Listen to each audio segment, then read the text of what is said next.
Hi friends, welcome back to my channel. చక్కగా సాయంత్రం మాటలు మీరు మార్కెట్కి వెళ్ళి పిల్లలకి ఏమీ తేకుండా నేను చేసిన రెసిపీ ఒకసారి మీరు ట్రై చేయండి. ఇది చామాకు. ఈ చామాకుతోటి ఇప్పుడు మనం గట్టి పకోడీ చేసుకుందాం. ఓకేనండి. చక్కగా ఇది చామాకులో ఎక్కువ యాంటీ ఆక్సిడెంట్ ఉంటాయి, బాగుంటుందండి. ఓకేనండి.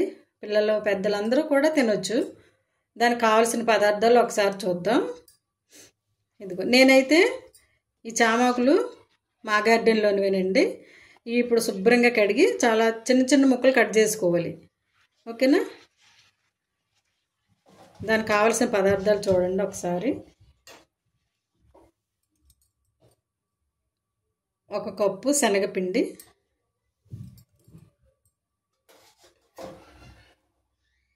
1 అరకప్పు బియ్యపిండి,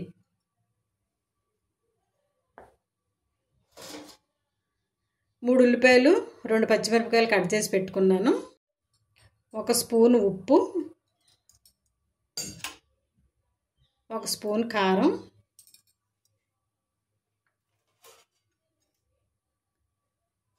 1 అర స్పూన్ పసుపు, 1 స్పూన్ ధనియాల పౌడర్,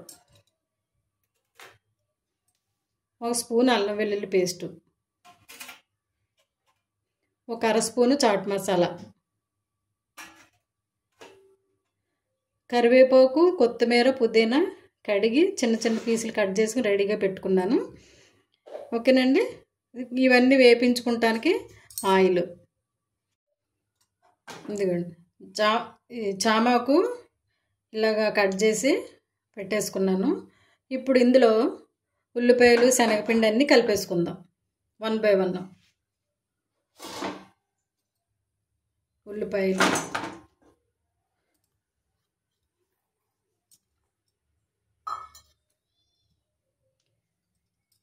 శనగపిండి,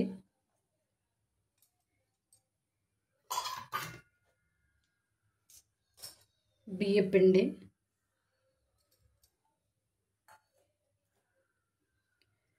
ఉప్పు,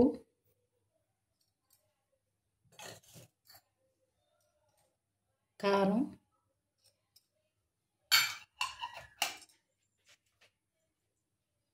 ధనియాల పౌడరు, పసుపు,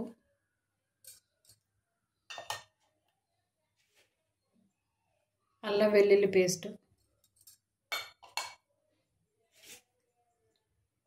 చాట్ మసాలా,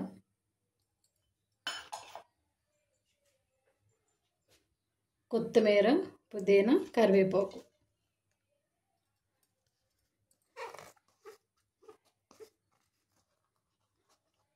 మొత్తం అన్నీ కలిపేసుకోవాలి. ఇందులో 1 చిన్న కప్పు పల్లీలు వేసుకోవాలి.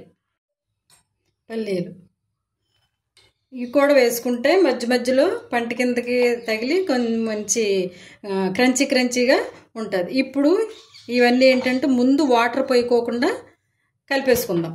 ఓకేనా. చూడండి, పిండి ఇంత గట్టిగా కలుపుకుంటే పకోడీలు గట్టిగా క్రిస్పీగా బాగా వస్తాయి. ఓకేనా. ఇప్పుడు స్టవ్ వెలిగించుకుని పకోడీకి వేపించడానికి సరిపడగా ఆయిల్ పోసుకుందాం. ఓకేనండి. స్టవ్ వెలిగించి కళాయి పెట్టుకున్నాను. పకోడీలు వేపించుకుంటానికి సరిపడగా ఆయిల్ పోసుకుందాం. ఆయిల్ బాగా కాగితే పకోడీ అస్సలు ఆయిల్ పీల్చదు, అదొకటి గుర్తుపెట్టుకోండి. బాగా మరగాలి. మరిగితే చక్కగా పకోడీలు క్రిస్పీగా వస్తాయి. మీరు వాటిని టమాటా సాస్ తోటి ఇంట్లో ఏ చట్నీ అవైలబుల్గా ఉంటే ఆ చట్నీతో తినొచ్చు. పిల్లలకైతే టమాటా సాస్ ఇచ్చి చక్కగా ఎంజాయ్ చేయొచ్చు. ఓకేనండి. ఇప్పుడు నూనె బాగా కాగబెడతాం. కాగిన తర్వాత వేసుకోవాలి పకోడీలు. ఆయిల్ కాగిందో లేదో చూద్దాం ఒకసారి. చిన్నది వేసుకుంటే ఓకేనండి. ఆయిల్ కాగింది. ఇప్పుడు పకోడీ వేసుకుందాం. స్టవ్ మీడియం ఫ్లేమ్లో పెట్టుకుని ఇలాగా వేసేసుకుంటాం. చక్క పొడి పొడిగా వేసుకోవాలి. వండ కింద ఉంటే బాగుంది. మధ్యలో లోపల అయ్యి ఉడకాలి కదండి, అందుకని పొడి పొడిగా వేసుకుంటే తక్కువ వేసుకోవాలి. బాగా వేగాలి కదా.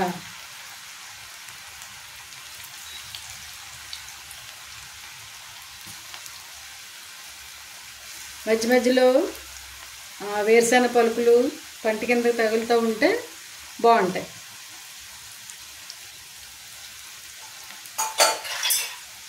ఇది బాగా బ్రౌన్ కలర్ వచ్చేదాకా వేపించుకుందాం.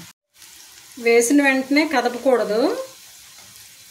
1-2 నిమిషాలు ఆగిన తర్వాత అప్పుడు ఇలా కదుపుకుంటే చక్కగా విడిపోతాయండి పకోడీ.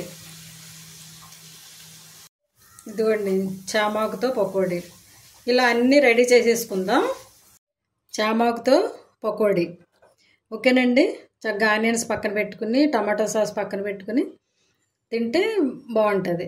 చక్కగా పిల్లలు అందరూ ఫ్యామిలీ అంతా ఎంజాయ్ చేయొచ్చు. వర్షం పడుతున్నప్పుడైతే బాగా వేడి పకోడీ విత్ ఆనియన్ బాగుంటుందండి కాంబినేషను. ఓకేనండి. చామాకుతో పకోడీ మీరు ట్రై చేసి మీకు ఎలా వచ్చిందో కామెంట్లో చెప్పండి. ఓకేనండి. ఈ వీడియో కనుక మీకు నచ్చితే లైక్ చేసి షేర్ చేయండి. ప్లీజ్ సబ్స్క్రైబ్ చేయండి. ఓకేనండి. Thank you for watching. Bye.